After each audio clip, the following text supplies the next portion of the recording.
We're ready? Okay. Good afternoon, everybody. Welcome to the October 12th session of the Bellingham City Council committee meetings. We have a few committees on the schedule today. The first committee is Public Works and Public Safety, chaired by Terry Borneman.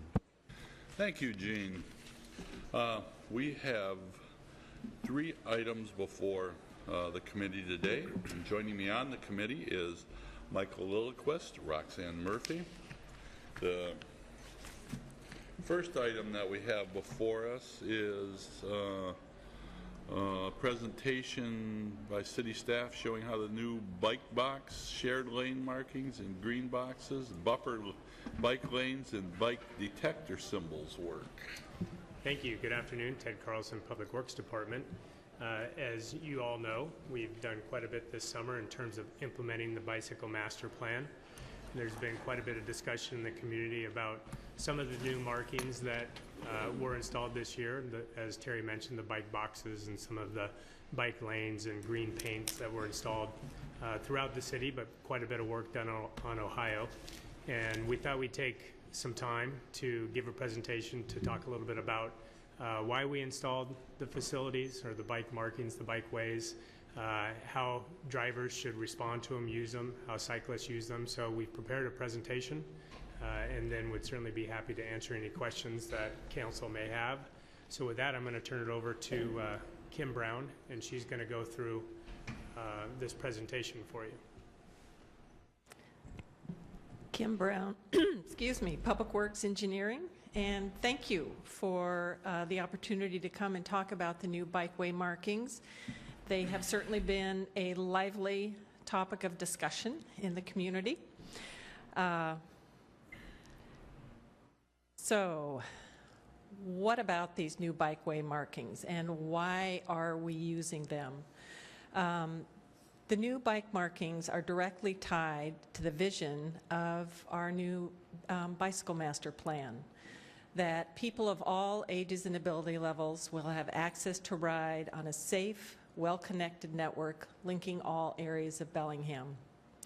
And they're intended to help increase safety, to encourage people who are driving or bicycling to share the road, increase visibility of people riding bikes, and increase predictable riding behavior. We also want to, which is a main goal of the plan, encourage new riders or people who are less comfortable. They want to ride, but they're not as confident on the street. And the new markings basically say, welcome, come out and ride on the street. We expect you to be out here. So I'm going to show a video that we put together. It's on our website. It explains how to use the facilities, both for people riding and driving. And we've gotten very good feedback on this video. I hear from people who drive, maybe don't bicycle, and that now they get it after they've seen the video. And the same thing with people riding bikes who may not understand fully how to use the new markings. So gotten a lot of good feedback on this.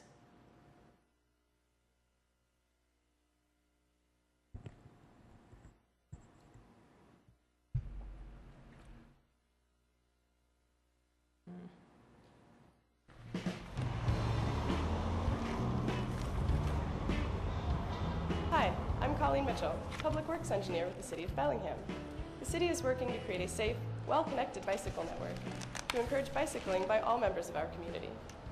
New facilities will make it safer and easier for both cyclists and motorists to share our city streets. Some of the new facilities can be seen at a recent project on Ohio Street. At the Ohio Street and Cornwall Avenue intersection, we've installed bike boxes. A bike box is a green painted space at the head of a traffic lane that provides bicyclists with a safe and visible place to wait at a red light. Bicyclists enter the bike box from the bike lane and stop ahead of the cars. Motorists must stop behind the box and are not allowed to make a right turn at a red light. Once the light turns green, drivers should look over their right shoulder to check for bicyclists before making a right turn. A bike box increases the visibility of bicyclists, helps prevent right hook conflicts with right turning cars or buses, groups bicyclists together to clear an intersection quickly when the light turns green, and enables left-turning bicyclists to position themselves to the front prior to getting a green signal. Sometimes it can be difficult for bicyclists to get the light to change green when there aren't any cars around. This bike detector stencil shows a bicyclist exactly where to place their bike to trigger the green light. Green paint highlights areas where bicycles and cars cross paths. The green pavement area alerts both drivers and bicyclists to pay extra attention. Shared lane markings, or sharrows, guide bicyclists to the safest place on the street to ride and help motorists expect to see and share the lane with bicyclists. They also provide wayfinding along a bike route. Shared lane markings with green background direct bicyclists across busy intersections and increase motorists' awareness of the bicyclists. So hop on your bike and come try out these new facilities. You'll soon be seeing more as we work to complete our citywide bicycle network.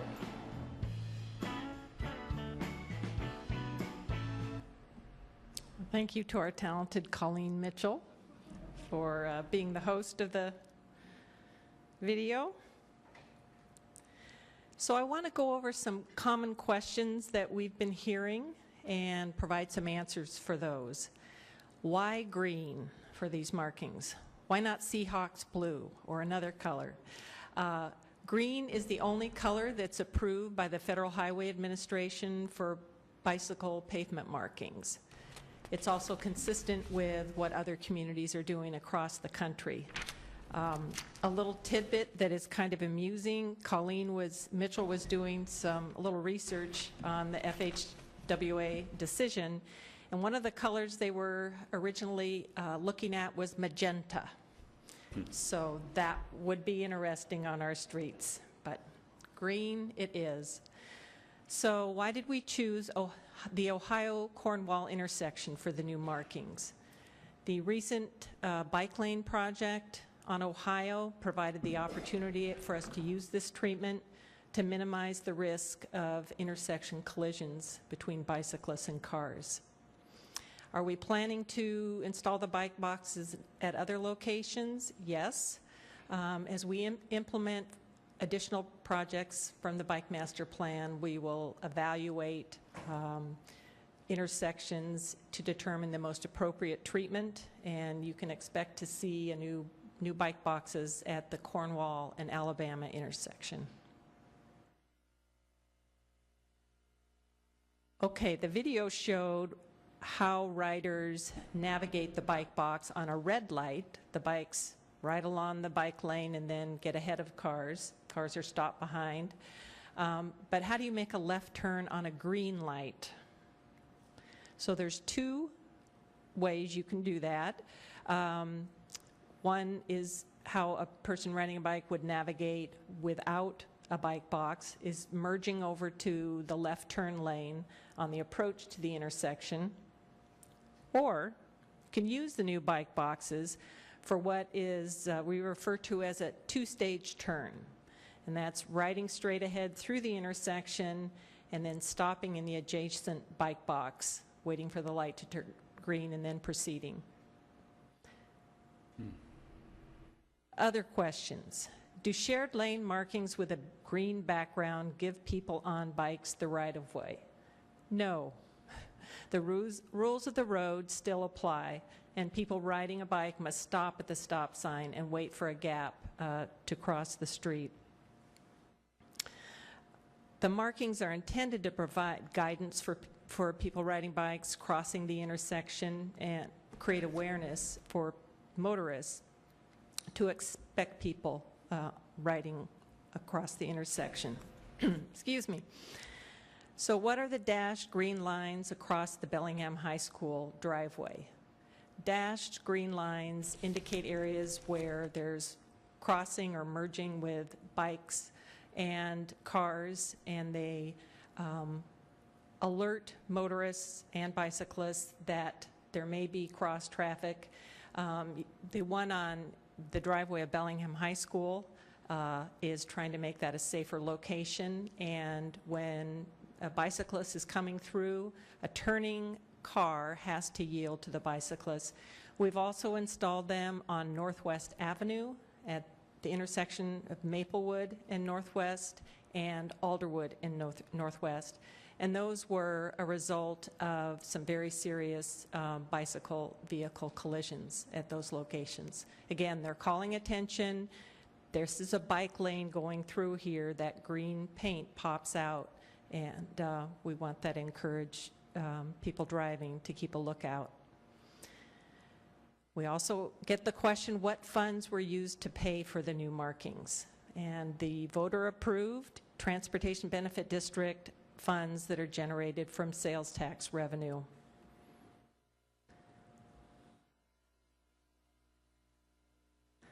So we did an education and an outreach campaign, which is continuing, because anytime you put something new down on the street, it can be confusing. People wonder, what am I supposed to do? And you may have noticed these on the back of some of the WTA buses, which trying to route people to our website. The very first piece we put out was in July 1st, a press release that went out to all the media, community board, or city boards and commissions, and neighborhood groups, council. Talked about what was upcoming on Ohio Street, and then it had links to the information that we provided on our website. Just simple graphics explaining what a bike box is, what does the new green paint mean, the shared lane markings, and the bike detector symbols. We distributed materials to bike shops for Smart Trips to distribute. To WTA, we provided materials for their drivers, driver training. The Downtown Bellingham Partnership, Sustainable Connections, Visitor Center, Western Washington University for their new student information fair. They've also got posters around campus, provided materials to breweries, and the Bellingham School District. So these are just some of the graphics we used. On the back of each of these cards is specific information explaining how the new markings work. I think they're pretty cute. Again, we used graphics. They're on the Herald Online site, Cascadia Weekly, Leisure Guide, and if you've been to the Pickford in the last month or two, they're trailer ads that come up, so that's been fun to see. We've also done outreach. We are willing to come and talk to any groups or present. We've been on the KISM Morning Show, KGMI Community Connection. Colleen and I did a presentation to the school bus drivers as part of their training, and Moliat Realtors invited us out. We've also gave a talk at the Rotary Club. And we've offered some bike tours. On September 25th, we invited city staff, the Transportation Commission members, and council to tour the new routes that have bike markings on them. On October 2nd, through the Smart Trips program, they invited their employer partners, which a number of them are downtown businesses, and to go and tour the new bicycle routes and markings. And then we are encouraging people to join us on another tour October 25th, and that will be led by city staff and Smart Trips staff. And it's open to the community. So we've been trying to get the word out about that. So I want to thank council for your leadership in approving the Bike Master Plan and giving us the tools to implement the plan as we roll out the new markings and bike lanes and bike boulevards. This map is showing that we've actually accomplished quite a bit in the last 2 years since the bike plan's approval. And you can see can you see this very well? Okay. In 2014, we completed 2.6 miles of projects, and in 2015, 6.4, we have a number of projects programmed for the 2016-2017 years, and 6.5 miles of projects, and of course those are dependent on funding, but Council did approve those, or the Transportation Benefit District Board approved those projects in 2014, and they are on the 6-year Transportation Improvement Program. So that's about all I have. What questions do you have? Michael. Thanks, Terry. I think these are really great. I wasn't familiar with the green dashed line, and I actually want to ask a more general question. Sometimes my bike lane disappears when I cross the intersection. Sometimes it carries across with a dashed white line. I really like the dashed white line, but sometimes it's there, sometimes it's not. What is the, and some of those are older crossings, of course. What is the current practice on the dashed white lines that carries a bike lane across an intersection or through an intersection, as opposed to these green dashed lines, or for that matter, the green markings in the middle of the intersection? I'm worried about how do you carry it through the intersection, because sometimes that's the moment it disappears and I wonder what to do. That's a great question, Mr. Lilliquist. This is Eric Johnston with the Public Works Department. So I want to take a step back just a little bit as to what we're using to make decisions about where to put bike lanes, bike markings, sharrows, greenback markings. This is really not something new to the United States. This is something that has been developed over the last 20 years in major metropolitan areas. And what we're using are best practices that have been developed by these other areas and trying to adapt that to the city of Bellingham. So as we progress forward last year, next year, and the next 5 to 10 years moving forward, there's going to be changes to a lot of the existing intersections. And some places where you see bike lanes just stop that don't make a lot of sense, or sometimes we have green dashes through driveways or intersections. There will be some changes to that in the future. What we're trying to designate is the locations where most people on bicycles will feel most comfortable riding the bike. So I can't say specifically what's the cause of why one intersection would have the markings through the intersection or not. That we really try to take those on a case-by-case basis. Through, as an example, Ohio and Cornwall, the sharrows were through there. The greenback sharrows were designated, put down to tell the cyclist where to be the safest place to go to get across the intersection, running east and west, but they're not there north-south. Right. So what we're trying to do, we're trying to tell the cyclist where to go, where to be safe, where to be most visible, but not all intersections are going to have the white dash or the solid white or a green combination through the intersection. It's really trying to gauge the need at that individual intersection with the best practices that might apply for all of the users.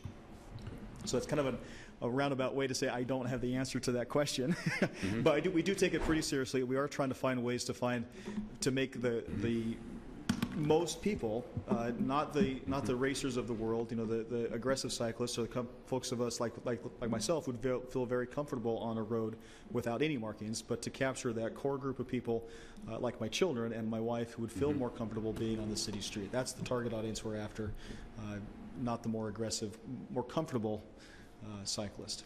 I appreciate that, because I do feel safer when I go through across those dash white lines. I'm relatively brave, but I don't want to have to be brave. I think it's safe to say that there will be a lot more markings, additional markings being put in throughout the city over the next long period of time. We are limited on our resources and our financial ability, but the master plan gives us a priority and where to focus our efforts moving forward.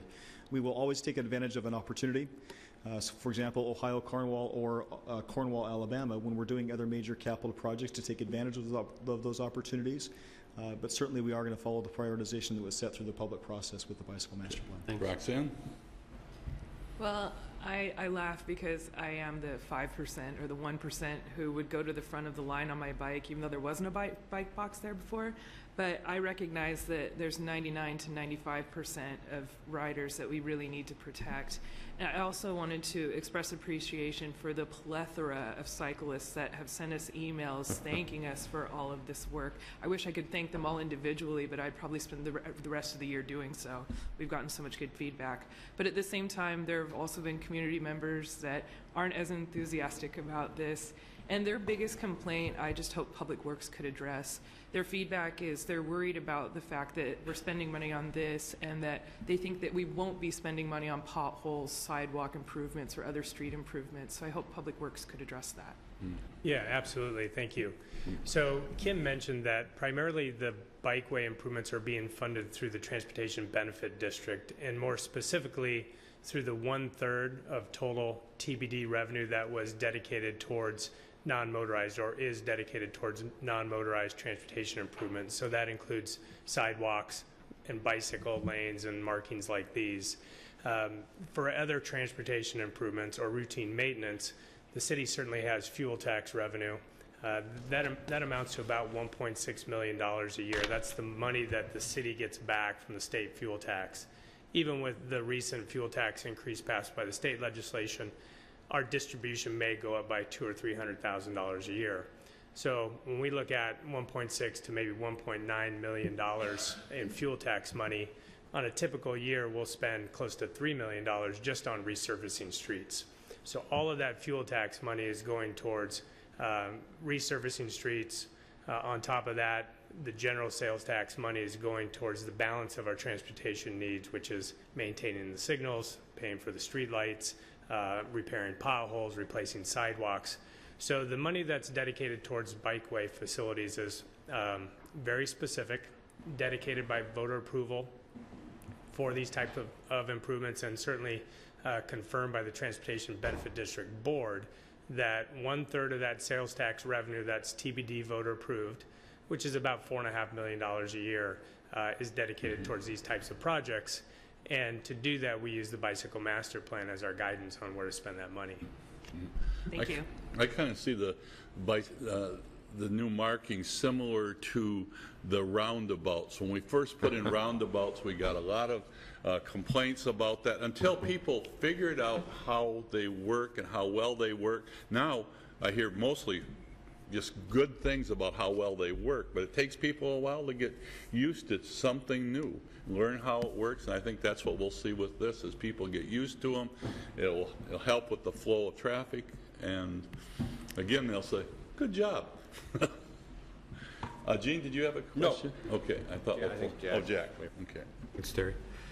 So I was fortunate enough to go on the first bike ride or bike tour that the staff sponsored with the staff and with the Transportation Commission. And one of the things that came out of it was that I was not aware of was that on Illinois Street, which has been turned into a bike boulevard for a section of it, that there were going to be diverters installed to minimize the amount of automobile traffic in there. And I guess my question, and they'll be coming soon from my understanding, but my question was like approximately how much was that particular improvement going to cost to put in those two diverters? That's a good question, Mr. Weiss. So again, Eric Johnston, we haven't put a cost estimate to the permanent installation if we get to that point. We are considering a trial, traffic trial, if you will, to consider eliminating cut-through traffic along Illinois in support of the Bicycle Boulevard, and there's a pretty minimal cost to do that temporary trial. If we get to the more permanent basis, it would be a very minimal cost to put the pork chops in or the diverters, chokers to eliminate the left turns into those side streets, but less than $10,000 at the most, I would say, pretty low cost. But if I might add on to that just a little bit, and this is the building on the best practices throughout the country.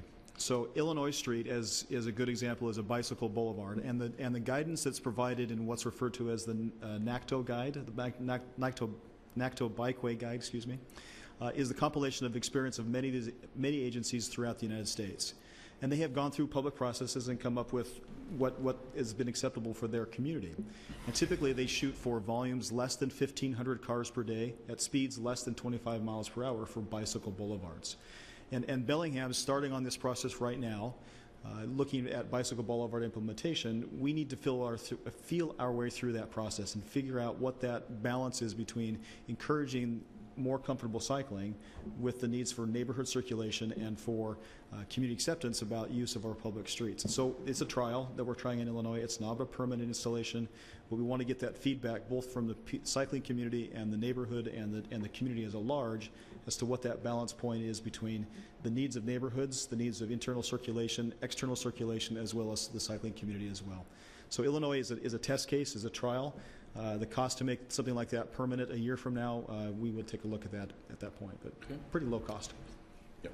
Roxanne, and then we'll Just a close quick her out. thought is that I see a lot of municipalities come up with plans like a bicycle master plan, and they sit on a shelf, and then 20 years later, maybe somebody implements something. So I just really want to express appreciation for Public Works for acting on this so quickly in support of our community. Terry? Yes, Ted.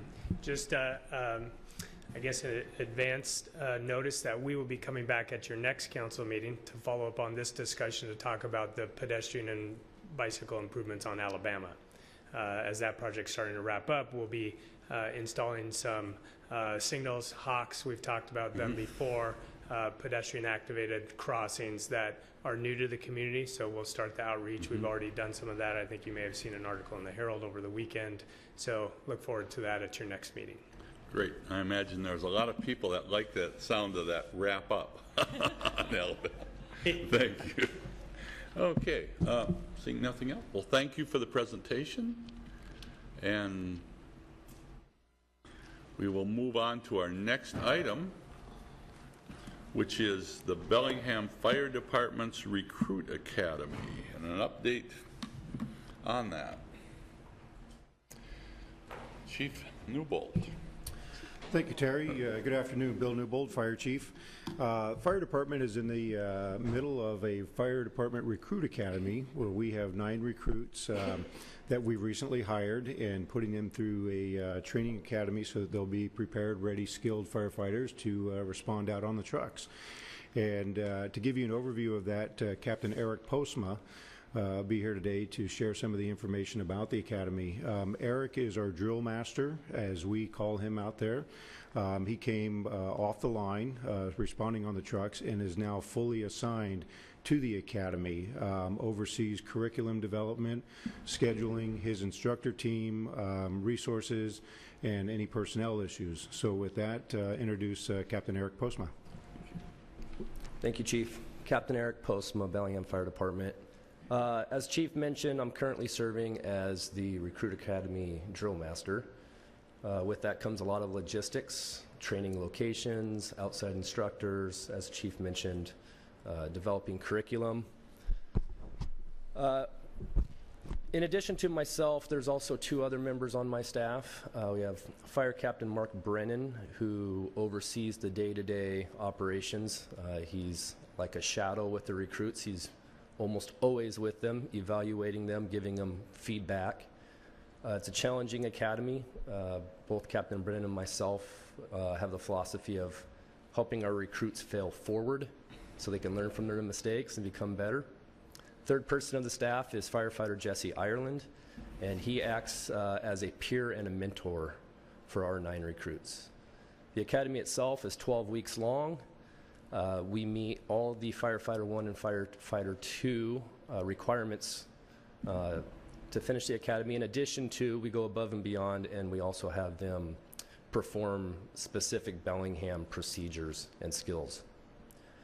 The age range varies from 23 to 34, so we have a wide range of folks with varying levels of experience. We enjoy having an in-house recruit academy because we can reduce the amount of duplication of effort by training them once rather than sending them outside and then potentially having to retrain when they come back into the city. So we are currently halfway through. We're on the downhill slide. We've got a good group of people, and I'm excited to be developing our newest firefighters. Great. Questions? All right. Well, I look forward to meeting the recruits when they come out of training and they're getting ready to be put into service. I do have one question on the ages 23 to 34. Do most of the candidates have previous experience with other companies or with volunteer firefight, or Yes. some just straight out of school? No, they all have some varying levels of firefighting experience prior to getting hired with the city.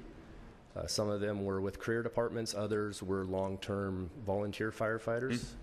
And if you would like to meet them, we are having an academy graduation on Friday, November 20.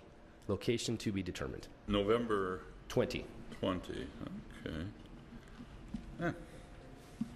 Well, let us know. Will do. Yeah. Yes, Mayor.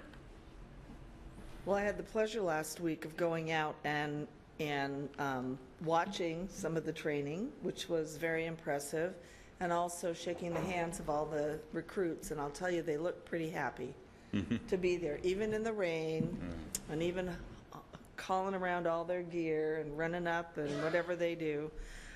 So I would encourage us all to go to their graduation. I think they really appreciate it. I think Bill and I coming out, and I think that they'd love to actually meet their bosses. So thank you. And once again, I think it's great for the department. It says a lot for the department that we do have a lot. The recruits that are coming in are experienced people and coming from others. And I know other departments hate to lose, as we would hate to lose, but we seem to hold on to people for an awful long time. So I think it speaks a lot for the department. Yes, Chief. And I think to echo that, Terry, we had, I think it was over 600 applicants for these 9 positions, so very competitive, pretty rigorous selection process. And being a person with firefighting experience was not one of the prerequisites. We just ended up getting such skilled folks who are eager to come here, because I think Bellingham is a good department to be at. With regard to the graduation, you may have already received a save the date. If you haven't, it should be forthcoming soon, both to Mayor Kelly and council members, and I believe it's at 6 p.m. or 7 p.m., but you'll have the details on that for that evening graduation. One thing I would like to further point out, in addition to the training that we're doing, that Captain Postma and the others that he mentioned locally, is we do work cooperatively with Maple Ridge up in Canada, heading up there, where we do a lot of the live fire training. And so that's been a real asset, proximity-wise, to be able to go up there, and they have some fantastic facilities to really get these folks into some live fire scenarios. Thank you. Okay. Seeing no other questions. Well, thank you for coming forward, and we look forward to meeting the new firefighters. Thank you very much.